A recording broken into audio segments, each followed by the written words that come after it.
San Francisco, today a metropolis of 8.7 million people. But back in 1847, 300 people lived in a small Mexican village named Yerba Buena. The following year, the town would be conquered by the United States and renamed. Gold had recently been discovered, and the population would swell within a couple years to 40,000. But all this growth quickly came up against natural barriers. Expansion was halted in the west by the steep slopes of Nob and Russian Hills, while 60-foot sand dunes extending from Ocean Beach in the west blocked expansion toward the south. The city needed private investment to accommodate the influx of immigrants and began granting franchises giving development rights to corporations willing to clear dunes, level streets, and provide transportation to new neighborhoods. The first of these went to Thomas Hayes, who would link his Valley Farm and the settlement of Mission Dolores with downtown. His San Francisco Market Street Railroad Company began operating in 1861 and ran from 3rd down Market before turning south on Valencia to what would become 16th Street. The branch into Hayes Valley would soon be complete, along with extensions into the Mission to 25th, adjacent to the Union and Pioneer racetracks, and up Market to the wharves. At the same time, a competing venture, the Omnibus Railroad Company, established a crosstown line linking the north and south sides of Market Street. Granted rights to Howard Street, the ORC cut through the dunes and established its own Mission route. The North Beach and Mission Railroad opened a competing crosstown service in 1863, with Mission service running down Folsom to 26th. Horses powered the rolling stock in the first age of San Francisco's transit history. Usually hauling up to 20 passengers, these horse carts required a conductor and ticket collector. Traversing the most populous blocks in San Francisco, the Central Railroad Company would open what would soon be called the Zigzag Route, and in 1863, an additional branch would run down Turk and Post to Cemetery Avenue, where the city set aside lands for burial grounds. Decades later, after the graves had moved to Colma in the 1940s, the city would rename the avenue to Presidio. Back in 1863, the City Railroad incorporated to take people to Woodward's Gardens at 13th and Mission, but soon extended down to 26th Street. A short branch route also ran to DuPont and Bush. DuPont would later be renamed Grant Avenue, as the original name would be too closely associated with the sex workers who inhabited the area. San Jose connects to the city for the first time when the San Francisco and San Jose Railroad Company opens a steam train line through Palo Alto to Market and Valencia. Trains would occasionally use the Market Street tracks to deliver passengers to the newly opened Palace Hotel at Montgomery and Market. As the Mission filled with housing, entertainment started being built farther from the city center. To get people to the new Bayview Racecourse, the Potrero and Bayview Railroad Company began building 2-mile-long causeways across Mission and Islice Bays. After a quick jaunt down Post, the line followed Market to 4th before crossing the bays at 3rd. Service began in 1866. Horses didn't have the strength to haul their loads over Nob Hill, and settlement to the west was sparse. But in 1866, the Front Street, Mission, and Ocean Railroad Company, which would soon reincorporate as the Sutter Street Road, would link the back side of the hill in downtown with a main line running on Battery, Sutter, and Polk, with a branch line extending down Larkin to Soma. The Van Ness Ordinance of 1855 organized the street grid for 500 blocks west of Larkin as the Western Addition, and in 1867 the Sutter Road would create 3 routes to speed housing development of the new neighborhood. San Francisco's population by this time had swelled to 100,000. A year later, the Market Street Railway completed 2 more extensions, a second branch into Hayes Valley along McAllister, and a continuation on Market Street to Castro Street, opening up Eureka Valley. To conquer the real estate atop the hills, Andrew Halliday invented a system of hauling cars by means of a cable embedded in the roadway, and surmounted Nob Hill with his Clay Street Hill Railroad Company in 1873. The line would soon be extended to the 1,017 acres of sand that would transform into Golden Gate Park. Horses began to vanish from the streets as cable cars took over. Quieter than previous rolling stock, San Francisco issued an ordinance during this age that required conductors to ring a bell or gong as they approached an intersection. Leland Stanford, owner of the Southern Pacific Railroad, opened a competing cable line up and over California Street when the California Street Cable Railroad Company incorporated in 1878. The Presidio and Ferries Railroad Company commenced operation in 1880 with a route from Montgomery Street and Montgomery Avenue, later renamed Columbus Avenue, to the Presidio, and a park route that ran the length of Geary. The Market Street system again expanded in 1883, with further service down Valencia to 28th, 2 park routes on Haight and Hayes that would hasten development of Haight-Ashbury, and a zigzag branch from 9th and Market to O'Farrell and Divisadero. As the park bloomed, more extensive access was demanded, and the Park and Ocean Railroad Company formed as a subsidiary of the Market Street system to link the city with the Pacific Ocean. Connecting to the Market Street system at Haight and Stanyon, it followed the southern edge of the park to Ocean Beach before turning north and terminating at the Cliff House. The North Beach District got increased access when the Powell Street Railroad started operation in 1885, with a north-south line running mostly on Powell and Mason and an east-west line that ran down Sacramento, Clay, Washington, and Jackson. The Powell and Clay Street systems merged in 1887 to form the Ferries and Cliff House Railroad Company, adding new service from California and Central Avenue to Land's End. By 1890, Sacramento Street service extended to the park via Lake and 6th Avenue as houses started going up on the eastern edge of the Richmond district. The age of the horse-drawn streetcar line was effectively over by this time, as all the downtown companies had updated their systems to run on cable. The Omnibus Railroad had also greatly expanded by this time, with a park route running down Oak, service to Potrero Hill, and a Western Addition extension that ran down Eddy. The Market Street system expanded at the same time, with cable service traversing Liberty Hill, linking the Castro with No Valley. 1891 saw the last major cable installation, when the California Street Railroad started service to the Marina District via Hyde and Jones, with a spur running up O'Farrell to Market Street. Shortly thereafter, the long-planned connection of the original line to Market was completed, with a short track down Kearny. By this time, the Southern Pacific Railroad, which had acquired the San Francisco and San Jose Railroad, abandoned service on Valencia and instead cut through the Mission and Soma with a terminus at the freight slips at 2nd and King. 1891 also saw the installation of San Francisco's first electric trolley line, when the San Francisco and San Mateo Railroad Company ran track down Harrison and Guerrero to the Mission, with continuing service to Daly City and San Mateo. A branch line on 18th linked the Mission and Coal Valley, skirting the northeastern edge of Twin Peaks with a switchback on Market and Clayton. Rolling stock in the age of electrification closely matched the design of recent cable cars, but public antipathy to the infrastructure required for electric transit led to a ban on overhead electric lines in the downtown area, generally reducing transit development for a decade. An exception was made for the Metropolitan Railroad to run a line from Market to Golden Gate Park following a rather meandering path.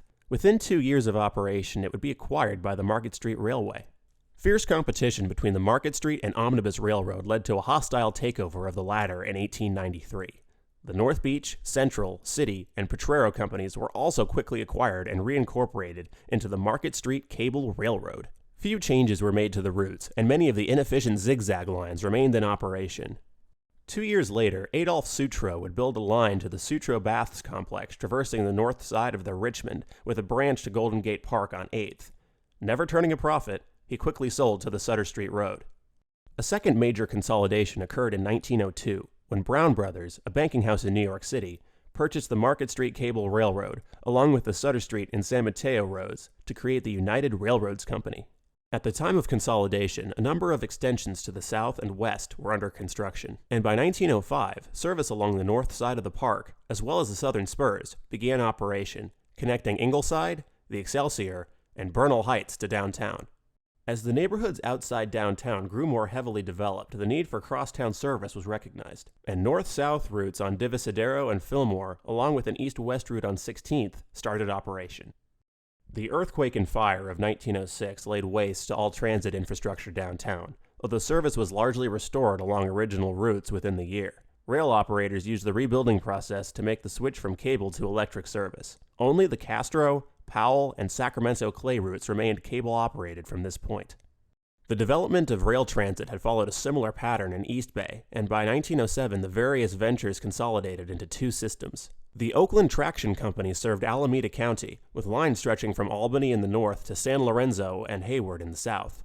A secondary system, the San Francisco, Oakland, and San Jose Consolidated Railway, funneled East Bay traffic to the end of 40th Street in Emeryville, from which point a long pier was constructed. Railcars would proceed about a mile into the bay before reaching a large shed where passengers transferred to ferry service. Transit time was roughly similar to comparable BART rides today.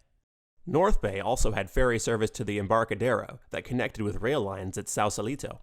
By 1910, what had originally started as a narrow-gauge railroad for timber hauling had morphed into an efficient interurban electric train network that connected most major towns in Marin County to San Francisco. 1907 to 1911 saw several extensions into the Sunset District, with a spur heading southeast to 3rd Avenue and Hunters Point. The sand cleared away to make housing tracts over the years had been dumped steadily into Mission and Islice Bays, and by 1912 both areas sported heavy industrial zones. Heavy railroad routes made their way from South Bay and Los Angeles to termini at the Union Iron Works in today's Dogpatch, 12th and Howard, and 4th and King.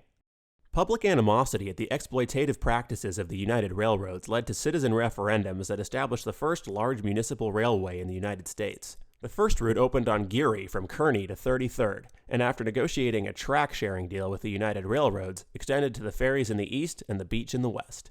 In anticipation of the upcoming Panama Pacific International Exposition, the city acquired the Presidio and Ferries Railroad in 1913 to increase access to the fairground site. As the fair commenced in 1915, 3 more lines opened with it: a crosstown service from Potrero and 25th via 11th and Van Ness, a downtown route through the newly completed Stockton Tunnel with a short spur down Columbus. North Richmond got a second route along California Street as well. Due to rather long transit times, the Sunset and Ingleside were still sparsely settled. The city began construction of a tunnel under Twin Peaks from Castro to the West Portal to speed things along.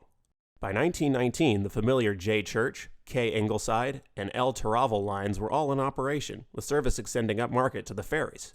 Muni service extended to the ocean on the L, and the M began operation to Broad and Plymouth by 1925. At the same time, the United Railroads reincorporated as the Market Street Railway. Soon after, a second tunnel was carved out underneath Buena Vista Park. And by 1927, the last major streetcar installation in San Francisco, the N Judah, started operation. 1936 saw the beginnings of a Trans-Bay service speed increase as the San Francisco and Oakland Bay Bridge opened, rendering the old key system pier obsolete.